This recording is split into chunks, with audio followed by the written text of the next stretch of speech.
हैदराबाद शहरातल्या बच्चूपल्ली या high profile एरियात राहणारं रेड्डी कुटुंब. या कुटुंबाचा प्रमुख सीताराम आपली पत्नी रेणुका आणि 2 मुलांना कोणत्याच गोष्टीची कमी पडू नये म्हणून खूप प्रयत्न करायचा. सगळं काही खूप छान सुरू होतं. पण सीताराम आणि रेणुका यांच्या आयुष्यात 8 जणांची अचानक एंट्री झाली. त्याची सीतारामला कसलीही कल्पना नव्हती. त्याची पत्नी रेणुकाचे एकाच वेळेला 3 पुरुषांसोबत संबंध होते. या संबंधांचे व्हिडिओ इंस्टाग्रामवर व्हायरल झाले आणि तेव्हा सीतारामला ही गोष्ट कळली. पण त्या परिस्थितीतही सीतारामने रेणुकाची साथ सोडली नाही. त्याने तिला सुधारण्याची एक संधी दिली. पण रेणुकाच्या विकृत फॅन्टसीज तिला शांत बसू देत नव्हत्या. तिच्या याच विकृतीचा धक्का सहन न होऊन सीतारामनं स्वतःला संपवलं.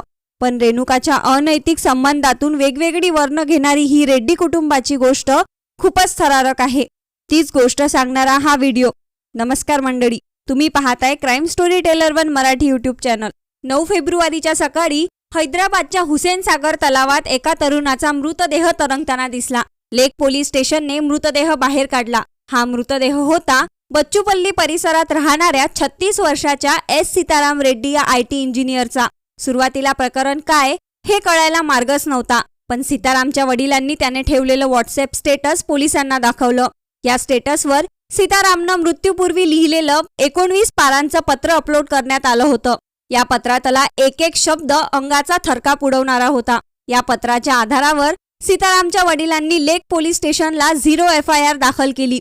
ज्यांच्या विरोधात तक्रार झाली होती आणि ज्या गुन्ह्याखाली ती दाखल झाली होती ते गुन्हे बच्चूपल्ली पोलीस स्टेशनच्या हद्दीत झाल्याने ही केस बच्चूपल्ली पोलिसांकडे वर्ग करण्यात आली. तपास सुरू झाला आणि एक धक्कादायक खुलासे व्हायला सुरुवात झाली. मूळचा आंध्र प्रदेशच्या प्रकासम जिल्ह्याच्या मार्कापूरचा रहिवासी असलेला सीताराम एका नामांकित IT कंपनीत कामाला होता.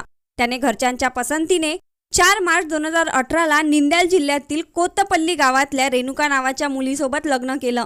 पुढे 1 वर्ष बँगलोरला राहिल्यानंतर सीताराम रेणुकाला घेऊन आईवडिलांसोबत मार्कापूरला गेला. पण रेणुका आणि सीतारामच्या आईवडिलांचं पटत नसल्याने दोघं नवरा बायको हैदराबादला राहू लागले. रेणुकाला काहीही कमी पडणार नाही याची काळजी सीताराम नेहमीच घ्यायचा. कालांतरानं त्यांना एक मुलगी आणि एक मुलगा झाला. सगळं व्यवस्थित सुरू होतं. पण त्याच वेळी रेणुकावर जीवापाड प्रेम करणाऱ्या सीतारामला तिच्याबद्दल एक गोष्ट कळली, ज्यामुळं त्याचं आयुष्य उद्ध्वस्त झालं. सीतारामच्या वडिलांनी सांगितल्यानुसार सीताराम सोबत लग्न होण्याआधी रेणुकाचे सुरेंद्र नावाच्या मुलासोबत संबंध होते.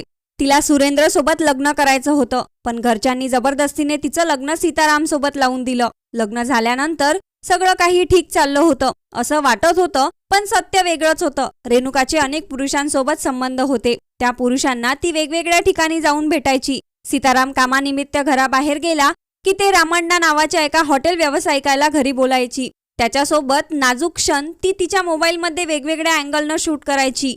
हे व्हिडिओ कुठेही अपलोड करण्यासाठी शूट न करता फक्त फॅन्टसी म्हणून ती स्वतःजवळ ठेवायची.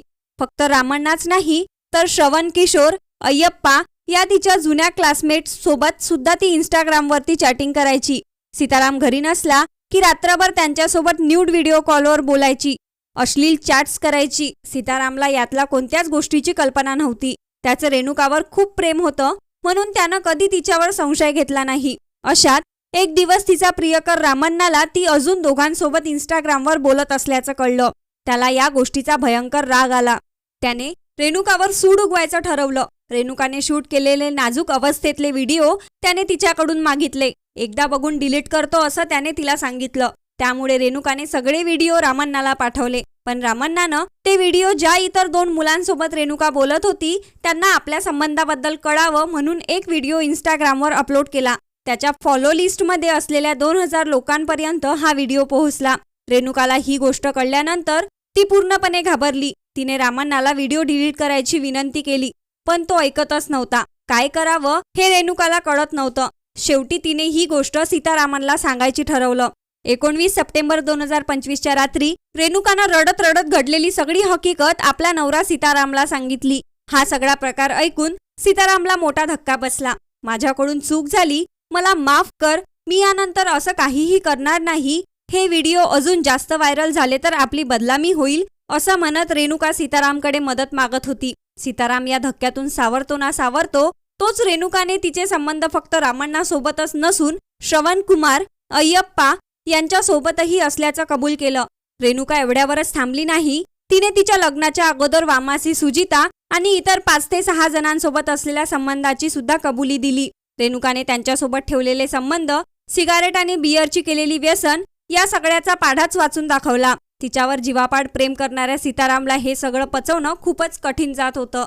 रेणुका आम्ही पुन्हा असं कधीच करणार नाही अशा शपथा घेत होती.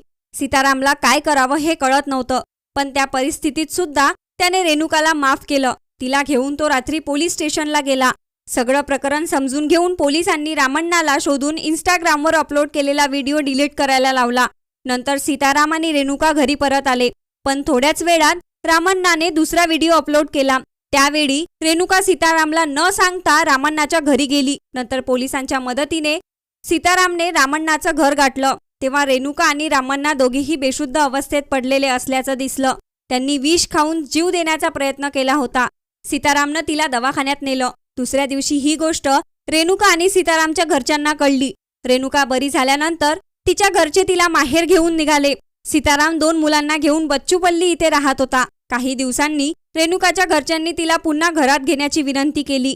त्यावेळी आई वडिलांच्या विरोधाला झुगारून सीतारामनं रेणुकाला एक संधी द्यायचं ठरवलं. सीतारामचं त्याच्या कुटुंबावर खूप प्रेम होतं. सगळं नीट होईल, रेणुकाचा नाद सुटेल असा विचार करून त्याने नवी सुरुवात केली. रेणुका पुन्हा हैदराबादला आली, पण संधी देऊन सुद्धा रेणुकात काहीच बदल झाला नव्हता. आता तर तिची हिंमत जास्तच वाढली होती. आधी हे सगळं रेणुका सीतारामपासून लपून छपून करत होती, पण आता ती सगळं काही सीतारामला सांगून करायला लागली. आपल्या या कृतीबद्दल तिला कसलाही पश्चाताप नव्हता. दुसऱ्या पुरुषांसोबत ठेवलेल्या संबंधांना ती स्वतःचा अधिकार मानायची. रामण्णासोबत पुन्हा संबंध ठेवण्याची इच्छा ती नेहमी बोलून दाखवायची. सीतारामनं तिला विरोध केला तर ती मुलांना दूर ठेवून खोट्या केसमध्ये अडकवण्याची धमकी त्याला द्यायची. या सगळ्याला कंटाळलेला सीताराम 14 जानेवारीला मित्रांसोबत गोव्याला गेला. 1-2 दिवस मित्रांसोबत घालवल्यानंतर तो हैदराबादला परत आला. तेव्हा त्याला घराला कुलूप दिसलं, पण घरातून त्याच्या 5 वर्षाच्या मुलाचा रडण्याचा आवाज येत होता. रेणुका त्याला घरात कोंडून रामण्णाला भेटायला गेली होती. स्वतःच्या विकृत वासनेसमोर रेणुकाला आपली मुलंही दिसत नव्हती. त्या दिवशी मुलाची रडून रडून झालेली अवस्था बघून सीताराम चांगला सादरला. रेणुका घरी आल्यावर दोघांमध्ये पुन्हा वाद झाला. दरम्यानच्या काळात रेणुकाच्या घरच्यांनी सीतारामचा मानसिक छळ केल्याचं त्याच्या वडिलांनी पोलिसांना सांगितलं. त्याच्या आई वडिलांनी त्याला रेणुकाला सोडून देण्याचा सल्ला दिला, पण सीताराम त्याच्या मुलांचा विचार करून शांत बसायचा. दिवसेंदिवस परिस्थिती खूप वाईट झाली. रेणुका रामण्णाला सोडायला तयार नव्हती आणि सीताराम रेणुकाला. त्याने शक्य तेवढे प्रयत्न केले, पण आता तो या सगळ्यांना कंटाळला होता. 8 फेब्रुवारीच्या दिवशी सीताराम त्याच्या मुलांशी बोलून घराबाहेर पडला. तो कायमचाच आपल्यासोबत काय काय घडलंय, आपण स्वतःला का संपवतोय याची कारणं लिहिलेलं एक पत्र त्याने वडिलांना पाठवून व्हॉट्सअप स्टेटसला लावलं आणि संध्याकाळी शहरातल्या हुसेन सागर तलावात उडी घेऊन त्याने स्वतःचं आयुष्य संपवलं. दुसऱ्या दिवशी पोलिसांनी मृतदेह ताब्यात घेतल्यानंतर त्याच्या खिशात वॉटरप्रूफ पॉकेटमध्ये एक पेनड्राईव्ह सापडला. त्यात क्रेडिट कार्ड, सेव्हिंग, शेती, घर, सोनं, प्लॉट, फ्लॅट अशा महत्त्वाच्या डिटेल्स पेनड्राईव्हमध्ये होत्या. पण यासोबतच रेणुकाचे 6 वेगवेगळ्या व्यक्तींसोबत असलेले अश्लील व्हिडिओ सुद्धा त्यात होते. सीतारामच्या मृत्यूनंतर त्याचे वडील एस. तिरुपती रेड्डी यांनी रेणुका आणि रामण्णा यांच्या विरोधात लेक पोलीस स्टेशनला तक्रार दिली. हे प्रकरण बच्चूपल्ली पोलिसांच्या हद्दीत येत असल्यानं त्यांच्याकडे वर्ग करण्यात आला. पोलिसांनी तक्रार तर लिहून घेतली, पण रेणुकाला अटक करण्यासाठी त्यांच्याकडे सबळ पुरावे नव्हते. दरम्यानच्या काळात आपल्या पतीने स्वतःला संपवल्याचं रेणुकाला कसलंच दुःख नव्हतं.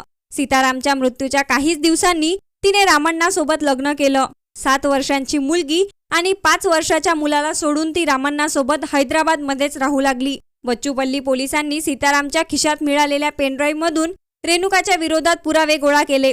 सोशल मीडिया अकाउंट आणि कॉल डिटेल्स तपासल्यानंतर 21 एप्रिलला रेणुका, रामण्णा आणि श्रवण या तिघांना बच्चूपल्ली पोलिसांनी अटक केली. त्यांच्यासोबतच इतर 11 जणांवर गुन्हे दाखल करण्यात आले. न्यायालयाने तिघांनाही पोलीस कोठडी सुनावली. दरम्यान आतापर्यंतच्या चौकशीत रेणुकानं रामण्णासहितही अनेकांसोबत संबंध असल्याची कबुली दिली, पण सीतारामच्या मृत्यूला ती स्वतःला जबाबदार मानत नाही. सीतारामच्या मृत्यूबद्दल रेणुकाला काहीच दुःख नाही. उलट मी निर्दोष असल्याचं तिने पोलिसांना सांगितलं.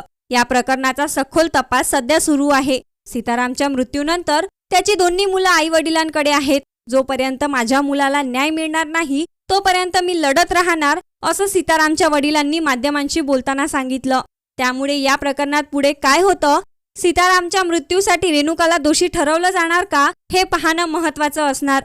पण रेणुकाच्या वासनेपोटी सीताराम आणि त्याच्या 2 मुलांचे आयुष्य मात्र उद्ध्वस्त झाले. रेणुकावरच्या त्याच्या प्रेमाची मोठी शिक्षा सीतारामला मिळाली. या सगळ्यांबद्दल तुम्हाला काय वाटतं, याबद्दलच्या तुमच्या प्रतिक्रिया कमेंटमध्ये करून नक्की सांगा. आणि अशाच माहितीपूर्ण व्हिडिओसाठी क्राईम स्टोरी टेलर 1 या मराठी चॅनलला सबस्क्राईब करायला विसरू नका. पुन्हा भेटू अशाच एका थरारक घटनेसह. तोपर्यंत सावध रहा, सुरक्षित रहा. धन्यवाद.